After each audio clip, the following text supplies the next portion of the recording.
आज हम बात करने वाले हैं कोल इंडिया के अंतर्गत जो यहाँ पे वैकेंसी निकल कर आया हुआ है उस वैकेंसी के बारे में आज हम लोग बात करने वाले हैं। ठीक है, तो यहाँ पे देखिए CCL सेंटर कोलफील्ड लिमिटेड की तरफ से ये वैकेंसी निकल कर आया हुआ है। अगर इसका हेड ऑफिस की बात करते हैं देखिए यहाँ पे दरभंगा हाउस रांची। ठीक है, ये इसका हेड ऑफिस है कोल इंडिया का। सेंटर कोलफील्ड लिमिटेड का हेड ऑफिस कहाँ पे है? रांची में, दरभंगा हाउस रांची। ठीक है, तो आज हम लोग ये सारा चीज़ जानेंगे कि यहाँ पे टोटल कितना पोस्ट यहाँ पे है, कितने ट्रेड में कितना सीट रखा गया है। ठीक है, कितना आपका यहाँ पे पेमेंट मिलेगा। ठीक है, कौन कौन से स्टूडेंट के लिए कितना यहाँ पे एज रखा गया है। ठीक है, इसमें आपको पेमेंट करना पड़ेगा या फिर नहीं करना पड़ेगा, ये सारा चीज़ हम लोग इस वीडियो में बात करने वाले हैं। ठीक है, इस फॉर्म को भरने के लिए जितने भी यहाँ पे नोटिस पे बताया गया है उस नोटिस के बारे में आज हम लोग पूरी तरह से जानकारी हासिल करेंगे। ठीक है, कि आप इसको कैसे अप्लाई कर सकते हैं, कब तक इसका अप्लाई कर सकते हैं। ठीक है, आपका चयन प्रक्रिया कैसा रहेगा, आवेदन का प्रक्रिया कैसा रहेगा, ये सारा चीज़ हम लोग का इस वीडियो में बात करने वाले हैं। ठीक है, अगर आप इस चैनल पर नए हो तो चैनल को सब्सक्राइब कर लीजिए, क्योंकि यहाँ पे हर रोज़ एक नया अपडेट आपको देखने को मिलेगा, चाहे वो सरकारी हो या फिर गैर सरकारी। ठीक है, तो चलिए वीडियो को स्टार्ट करते हैं। ठीक है, तो यहाँ पे बोला जा रहा है ये जो वैकेंसी है ये क्या है? CCL की तरफ से निकाला हुआ है और ये अप्रेंटिस पद के लिए ये वैकेंसी निकाला गया है। ठीक है, ये जो ट्रेनिंग होगा इसका जो नोटिस जारी किया गया है ये देखिए 26/8 को ये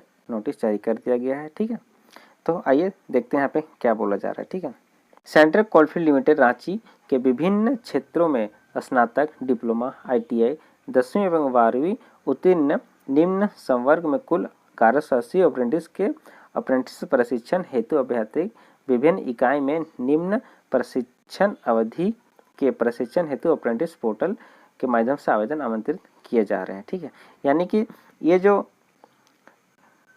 वैकेंसी है इस वैकेंसी में स्नातक, डिप्लोमा, ITI, 10वीं एवं 12वीं के जो छात्र हैं वे इस एप्लीकेशन को भर सकते हैं। ठीक है, और भी टोटल कितना पोस्ट है यहाँ पे 1180 पोस्ट के लिए ये वैकेंसी निकाला गया है। ठीक है, तो अभी हम लोग देखते हैं कि कौन सा ट्रेड के लिए यहाँ पे कितना पोस्ट है। ठीक है, इसके बारे में हम लोग देखेंगे। ठीक है, और कौन से ट्रेड के लिए क्या आपका क्वालिफिकेशन रखा गया है इसके लिए भी हम लोग यहाँ पे देखते हैं। ठीक है, देखिए पहला है इलेक्ट्रिशियन के लिए 280 पोस्ट है। ठीक है, और इसका जो अवधि रहेगा यानी ट्रेनिंग का समय रहेगा वो 1 वर्ष के लिए रहेगा। ठीक है, 1 वर्ष के लिए ये अवधि रहेगा और इसमें जो योग्यता मांगा गया है वह आपका 10वीं पास होना चाहिए और इलेक्ट्रिशियन ट्रेड में आपका सर्टिफिकेट होना चाहिए। ठीक है, और इसका जो आपका मानदेय रहेगा यानी कि 1 वर्ष ट्रेनिंग के उपरांत हर महीना आपको कितना मिलेगा? 7,000 करके आपको 1 साल का हर महीना मिलने वाला है। ठीक है, नेक्स्ट है आपका फिटर।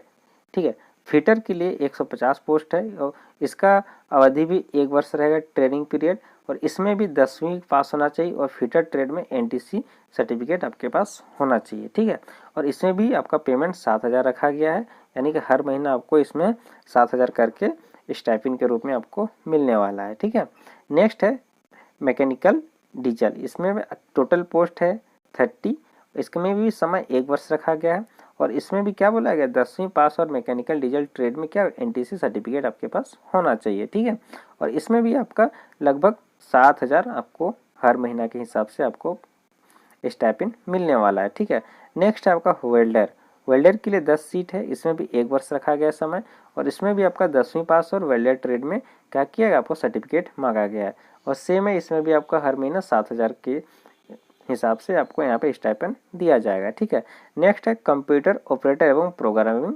सहायक। ठीक है, इसमें 10 पोस्ट इसमें रखा गया है, 1 वर्ष का अवधि रखा गया है। इसमें भी क्या क्वालिफिकेशन मांगा गया? 10वीं पास और कंप्यूटर ऑपरेटर एवं प्रोग्रामिंग सहायक ट्रेड में NTC सर्टिफिकेट आपके पास होना चाहिए और इसमें भी आपका जो मासिक जो यहाँ पे पेमेंट मिलने वाला है हर महीना वो है 7,000। ठीक है, नेक्स्ट है आपका सहयोगी कानूनी सहायक। ठीक है, इसमें टोटल 2 पोस्ट रखा गया, 1 वर्ष का अवधि है इसमें और इसमें क्वालिफिकेशन मांगा गया UGC द्वारा अनुमोदित विश्वविद्यालय से LLB आपका सर्टिफिकेट होना चाहिए। ठीक है, इसमें आपका स्टाइपेंड कितना है 9,000 के रूप में आपको मिलने वाला है।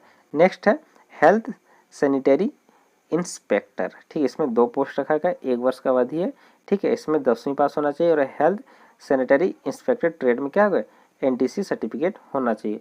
और इसमें आपको टोटल कितना मिलने वाला है, हर महीने 7,000 के रूप में मिलने वाला है, ठीक है।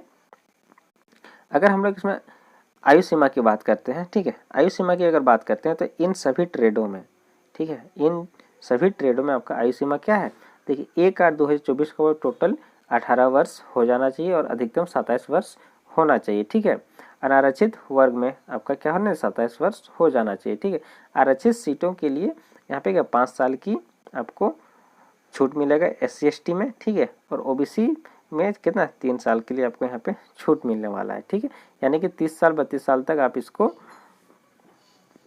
भर सकते हैं, ठीक है। 30-32 साल के जो कैंडिडेट रहेंगे वो भी यहाँ पे अप्लाई कर सकते हैं अपने अपने कैटेगरी के अनुसार, ठीक है।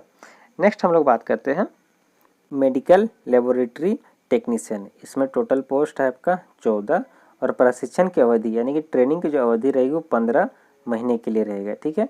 और इसमें क्वालिफिकेशन क्या मांगा गया, मान्यता प्राप्त बोर्ड से PCB के साथ 12वीं उत्तीर्ण होना चाहिए, ठीक है। इसमें प्रथम वर्ष आपको क्या मिलने वाला है, 7,000 और द्वितीय वर्ष 10% वृद्धि के साथ आपका 7,700 रुपये आपको मिलने वाला है, ठीक है। नेक्स्ट है आपका मेडिकल लेबोरेटरी टेक्नीशियन, ठीक है। इसमें क्या है, 4 पोस्ट रखा गया है, 15 महीने के लिए है और मान्यता प्राप्त बोर्ड से क्या है, PCB के साथ 12वीं उत्तीर्ण होना चाहिए। इसमें भी सेम पेमेंट रखा गया है, ठीक है। 7,000 पहला वर्ष और द्वितीय वर्ष 10% वृद्धि के साथ, ठीक है। पहला था हम लोग का पैथोलॉजी के लिए था और दूसरा है रेडियोलॉजी के लिए, ठीक है, दोनों अलग अलग है, ठीक है। नेक्स्ट है आपका डेंटल लेबोरेटरी टेक्नीशियन। इसमें 2 पोस्ट है, 15 महीने की ट्रेनिंग अवधि है और इसमें भी मान्यता प्राप्त बोर्ड से क्या 12वीं होना चाहिए और PCB के साथ 10वीं उत्तीर्ण होना चाहिए। प्रथम वर्ष इसमें आपको 6,000 मिलने वाला है, ठीक है। प्रथम वर्ष आपको कितना मिलने वाला है, 6,000 के रूप में आपको स्टाइपेंड मिलने वाला है और द्वितीय वर्ष 10% वृद्धि के साथ यहाँ पे 6,600 रुपये आपको हर महीने के हिसाब से मिल जाएगा आपको, ठीक है। नेक्स्ट है मेडिकल लेबोरेटरी टेक्नीशियन, ठीक है, ये फिजियोथेरेपी के लिए है। इसमें 2 पोस्ट है, 15 महीने के लिए आपको यहाँ पे कोर्स रहेगा और मान्यता प्राप्त बोर्ड से क्या है, PCB के साथ 12वीं उत्तीर्ण होना चाहिए। इसमें भी 7,000 प्रथम वर्ष और द्वितीय वर्ष 10% वृद्धि के साथ आपको 7,700 रुपये यहाँ पे मिलने वाला है हर महीने। नेक्स्ट है आपका मेडिकल लेबोरेटरी टेक्नीशियन, ये क्या है, कार्डियोलॉजी के लिए है। 4 पोस्ट, 15 महीने का अवधि, मान्यता प्राप्त विश्वविद्यालय PCB के साथ 10वीं उत्तीर्ण आपका क्वालिफिकेशन मांगा गया है। 7,000 का पहला वर्ष, द्वितीय वर्ष आपको 7,700 रुपये हर महीने के हिसाब से यहाँ पे आपको मिलने वाला है, ठीक है। नेक्स्ट है सर्वेयर। सर्वेयर के लिए 8 पोस्ट रखा गया है, 15 महीने का अवधि रहेगा, ठीक है। और मान्यता प्राप्त बोर्ड से 10वीं उत्तीर्ण होना चाहिए। प्रथम वर्ष आपको कितना मिलेगा, 6,000 और द्वितीय वर्ष 6,600 के हिसाब से हर महीने आपको यहाँ पे स्टाइपेंड के रूप में पैसा मिलने वाला है, ठीक है। नेक्स्ट है आपका क्या है, वायरमैन। वायरमैन में 5 पोस्ट है आपका, 2 वर्ष का अवधि रहेगा और इसमें क्या 10वीं पास मांगा गया है और पहला वर्ष आपको 6,000 मिलेगा और द्वितीय वर्ष 6,600 के हिसाब से आपको यहाँ पे स्टाइपेंड मिलने वाला है, ठीक है। नेक्स्ट है आपका multimedia and web page designer. इसमें 10 पोस्ट है, 15 महीने का आपका ट्रेनिंग रहेगा और इसमें भी 10 पास मांगा गया है। पहला वर्ष आपको 6,000 और नेक्स्ट है 10% वृद्धि के साथ 6,600, ठीक है। नेक्स्ट है आपका मैकेनिक रिपेयर, ठीक है। इसमें भी 5 पोस्ट है, 2 वर्ष का अवधि रहेगा, ठीक है। इसमें ज़्यादा क्वालिफिकेशन नहीं मांगा है, सिर्फ 10वीं पास मांगा गया है। पेमेंट आपका सेम रहने वाला है, ठीक है। और नेक्स्ट है आपका मैकेनिक अर्थ मूविंग मशीनरी। इसमें 5 पोस्ट है, 2 वर्ष का अवधि रहेगा, 10वीं पास यहाँ पे मांगा गया और इसका जो पेमेंट रहेगा वो भी पहले के जैसे सेम रहने वाला है, यानी कि 6,000 प्रथम वर्ष और दूसरा वर्ष होगा 6,600 के हिसाब से यहाँ पे आपको मिलने वाला है, ठीक है। नेक्स्ट है आपका खनन इंजीनियरिंग, ठीक है। खनन विभाग में आपका कुल सीट कितना है, 200, 1 वर्ष का आपका अवधि रहेगा और खनन इंजीनियरिंग में आपको क्या डिप्लोमा होना चाहिए, ठीक है। यानी कि ये इंजीनियरिंग पोस्ट के लिए यहाँ पे है, ठीक है। डिप्लोमा मांगा गया है यहाँ पे, ठीक है। और यहाँ पे टोटल आपको हर महीने के हिसाब से कितना मिलने वाला है, 8,000, ठीक है। यानी कि ITI वालों से 1,000 ज़्यादा मिलने वाला है, ठीक है। नेक्स्ट है आपको गैर खनन इंजीनियरिंग। इसमें टोटल पोस्ट आपका रखा गया है 210, 1 वर्ष का आपका समय रहने वाला है, ठीक है। और यहाँ पे बोला जा रहा है विद्युत, यांत्रिक, रासायनिक विज्ञान, कंप्यूटर विज्ञान, इलेक्ट्रॉनिक्स और संचार, इलेक्ट्रिकल और इलेक्ट्रॉनिक्स इंजीनियरिंग में डिप्लोमा आपका यहाँ पे क्वालिफिकेशन मांगा गया है, ठीक है। यहाँ पे अगर पेमेंट की बात करते हैं तो यहाँ पे देखिए 1000 ज़्यादा है ITI वालों से लेकर यहाँ पे 8000 आपको मिलने वाला है, ठीक है। देखिए यहाँ पे आपका जो आयु सीमा रहेगा वो क्या बोला गया है, अभ्यर्थी वर्ष 2020 के बाद डिप्लोमा या ग्रेजुएट हो, ठीक है। ये आपका यहाँ पे आयु सीमा 2020 के बाद मांगा गया है, ठीक है। देखिए नेक्स्ट है ग्रेजुएट अप्रेंटिस, ठीक है। इसमें क्या खनन में क्या होगा, आपका 24 पोस्ट रखा गया, 1 वर्ष का अवधि रहेगा। और खनन इंजीनियरिंग में क्या होना चाहिए, ग्रेजुएट होना चाहिए, ठीक है। नेक्स्ट है आपका गैर खनन इंजीनियरिंग, इसमें टोटल पोस्ट 170, 1 वर्ष का समय रहेगा आपको। और इसमें भी क्या मांगा गया है, देखिए क्वालिफिकेशन क्या है, विद्युत, यांत्रिक, रासायनिक, कंप्यूटर विज्ञान, इलेक्ट्रॉनिक्स और संचार, इलेक्ट्रिकल और इलेक्ट्रॉनिक्स इंजीनियरिंग में क्या होना चाहिए, ग्रेजुएट होना चाहिए, तभी आप इस पोस्ट को भर सकते हैं। इसमें आपका टोटल आपको कितना मिलने वाला है, 9000, कितना मिलने वाला है, 9000 रुपये आपको यहाँ पे पेमेंट हर महीने के हिसाब से मिलने वाला है, ठीक है। नेक्स्ट देखिए क्या है, गैर खनन में गैर इंजीनियरिंग, इसमें टोटल 33 को सीट है, 1 वर्ष का अवधि रखा गया। और बीकॉम और ग्रेजुएट यहाँ पे आपको क्वालिफिकेशन होना ही चाहिए, ठीक है। इसमें भी क्या बोला जा रहा है कि 2020 के बाद आपका क्या होना चाहिए, ग्रेजुएट कंप्लीट होना चाहिए, ठीक है, तभी आप इस फॉर्म को अप्लाई कर सकते हैं, ठीक है। नेक्स्ट है आवेदन का अंतिम तिथि कब है, आपका आवेदन का अंतिम तिथि आपका 21/9/2024 तक है, ठीक है। यानी कि 21/9/2024 तक वो इसको आराम से ऑनलाइन कर सकते हैं, ठीक है। देखिए अगर हम हर चीज़ यहाँ पे बात करते हैं तो ये वीडियो क्या हो जाएगा, लंबा बन जाएगा, ठीक है। तो हम लोग शॉर्ट में बात करने वाले, जो यानी कि जो मेन पॉइंट है उसको हम लोग यहाँ पे बात करने वाले हैं, ठीक है। बाकी जो डिटेल में पढ़ने के लिए PDF मैं डिस्क्रिप्शन के लिंक में यहाँ पे डाल दूंगा, वहाँ से आप इसको आराम से पढ़ सकते हैं, ठीक है। देखिए यहाँ पे कुछ अनिवार्य योग्यता के बारे में बताया गया, ठीक है। जैसे कि पहला है ट्रेड अप्रेंटिस, ठीक है। इसमें भरने के लिए क्या क्या यहाँ पे आपको एज में छूट रहेगा, इसके बारे में यहाँ पे बताया गया है, ठीक है। तो एक बार देख लेते हैं, ठीक है। देखिए यहाँ पे बोला जा रहा है कि अगर आपका एज 1/8/2024 तक अब अनारक्षित वर्ग में है और 18 वर्ष से कम और 27 वर्ष से अधिक हैं, ठीक है, तो इसमें कोई भी आपका सुनवाई नहीं होगा, यानी कि आपको रिजेक्ट कर दिया जाएगा, ठीक है। यदि आप आरक्षित वर्ग में है, ठीक है, और 18 वर्ष से कम और 32 वर्ष से अधिक होता है तो आपको यहाँ से रिजेक्ट कर दिया जाएगा, ठीक है।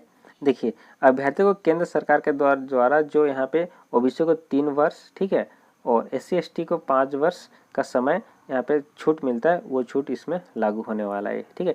यानी अगर आप OBC हैं तो आप 30 वर्ष तक है तो पर भी इस फॉर्म को अप्लाई कर सकते हैं, और SC ST है तो आप इसमें 32 वर्ष की उम्र तक इसमें अप्लाई कर सकते हैं, ठीक है। ये यहाँ पे साफ साफ यहाँ पे बताया गया है, ठीक है। नेक्स्ट अभ्यर्थी को कम से कम क्या होना चाहिए, 10वीं का सर्टिफिकेट होना चाहिए, ठीक है। और जिस ट्रेड में अप्लाई कर रहे हैं उस ट्रेड में क्या होना चाहिए, आपका सर्टिफिकेट होना चाहिए, तभी आप इस फॉर्म को अप्लाई कर सकते हैं, ठीक है। अन्यथा इस फॉर्म को अप्लाई नहीं कर सकते हैं, ठीक है। और नेक्स्ट बोला जा रहा है कि सहयोगी कानून सहायक के पोस्ट पर अभ्यर्थी को कम से कम 10वीं की कक्षा तथा उत्तीर्ण हो तथा क्या LLB के साथ उत्तीर्ण हो, ठीक है। 10वीं के पास उत्तीर्ण होना है और LLB के साथ, ठीक है। नेक्स्ट है फ्रेशर अप्रेंटिस, ठीक है। फ्रेशर अप्रेंटिस के लिए यहाँ पे देखिए कुछ यहाँ पे रूल है, ठीक है। इसके बारे में एक बार देख लेते हैं कि क्या यहाँ पे बोला जा रहा है। देखिए जिन अभ्यर्थियों का उम्र दिनांक 1/2024 तो अनारक्षित वर्ग में 18 वर्ष से कम तथा 22 वर्ष से अधिक है तथा आरक्षित वर्ग में 18 वर्ष से कम तथा 27 वर्ष से अधिक होगी, उनके आवेदन पर विचार नहीं किया जाएगा, ठीक है। देखिए अगर आप अनारक्षित वर्ग में आते हैं, ठीक है, अगर आप अनारक्षित वर्ग में आते हैं तो आपका उम्र 18 वर्ष से कम और 22 वर्ष से अधिक नहीं होना चाहिए, ठीक है। और अगर आप आरक्षित वर्ग में आते हैं तो 18 वर्ष से कम और 27 वर्ष से अधिक नहीं होना चाहिए, ठीक है। जैसे कि आपको OBC में 3 वर्ष का छूट मिलने वाला है, ठीक है, तो आपका हो जाएगा 25 वर्ष तक है तो भर सकते हैं इस फॉर्म को। और ST ST में आपको 5 साल का छूट यहाँ पे मिलने वाला है, यानी कि SC ST है तो आपको कम से कम अधिक से अधिक 27 वर्ष होगा तो आप इसको आराम से भर सकते हैं, ठीक है। नेक्स्ट है टेक्नीशियन और ग्रेजुएट अप्रेंटिस, ठीक है। टेक्नीशियन और ग्रेजुएट अप्रेंटिस, ठीक है। इसमें क्या बोला जा रहा है, कि इंजीनियरिंग शाखा में तकनीकी और स्नातक अप्रेंटिस के लिए जिन अभ्यर्थियों ने वर्ष 2020 के बाद डिप्लोमा और ग्रेजुएट में उत्तीर्ण किए हैं, केवल उन्हीं के आवेदन पर विचार किया जाएगा। यानी कि 2020 से पहले जो भी कैंडिडेट हैं वे अगर पास आउट हुए हैं तो उनके आवेदन पर विचार नहीं किया जाएगा। ठीक है, देखिए, गैर इंजीनियरिंग शाखा में तकनीकी और स्नातक प्रशिक्षु के लिए अभ्यर्थी को कम से कम 10वीं की कक्षा उत्तीर्ण होना चाहिए तथा बीकॉम के साथ 2020 के बाद उत्तीर्ण होना चाहिए। ठीक है, अनिवार्य योग्यता ऊपर अंकित टेबल पर अनुसार होगी। ठीक है, ये तो अगर आप 10वीं पास हैं, ठीक है, और बीकॉम के साथ 2020 के बाद हैं तो आप टेक्नीशियन और ग्रेजुएट अप्रेंटिस इस पद के लिए आप इसमें अप्लाई कर सकते हैं। ठीक है, देखिए आवेदन प्रक्रिया। ठीक है, यहाँ पे क्या हुआ, आवेदन कैसे करना है उसके लिए भी यहाँ पे बताया गया है। ठीक है, आपको क्या करना है, NAPS का जो पोर्टल है या फिर NATS का जो पोर्टल है उस पोर्टल में जाके आपको क्या करना है, अपना रजिस्ट्रेशन कर लेना है, यानी कि पंजीयन कर लेना है। ठीक है, और ऑनलाइन पंजीयन के बाद आवेदन को उसके मेल ID पर स्वचालित मेल से पंजीयन संख्या प्राप्त होगी। जैसे आप उसमें रजिस्टर कीजिएगा तो मेल में क्या हो जाएगा, आपको पंजीयन मिल जाएगा। ठीक है, पंजीयन संख्या आपको मिल जाएगा। ठीक है, देखिए आपको इसको ऑनलाइन कैसे करना है ये सारा डिटेल यहाँ पे पूरा बताएगा, पूरा 10 पॉइंट के एक एक स्टेप बाय स्टेप यहाँ पे बताया गया कि आपको इसको कैसे भरना है। ठीक है, आप इस फॉर्म को अच्छे से पढ़ लीजिएगा, फिर इसको आराम से अपने से भी इसको ऑनलाइन कर सकते हैं आराम से, कोई दिक्कत नहीं होगा। ठीक है, देखिए ये जो चयन प्रक्रिया है, ये चयन प्रक्रिया का जो यहाँ पे ऑनलाइन डेट है 21/9/2024 तक ही आपको इसको कंप्लीट करना है। अगर आप लेट करते हो तो क्या होगा, आपका यहाँ पे जो एप्लीकेशन है वो यहाँ पे एक्सेप्ट नहीं होगा। ठीक है, जिससे आप इस फॉर्म को भरने में आप वंचित रह जाइएगा। ठीक है, उसमें चयन प्रक्रिया क्या रहेगा, कैसे यहाँ पे चयन होगा, ये सारा चीज़ यहाँ पे बताया गया है। ठीक है, आप इसको डाउनलोड करके आराम से पढ़ लीजिए क्योंकि टोटल 12 पॉइंट है।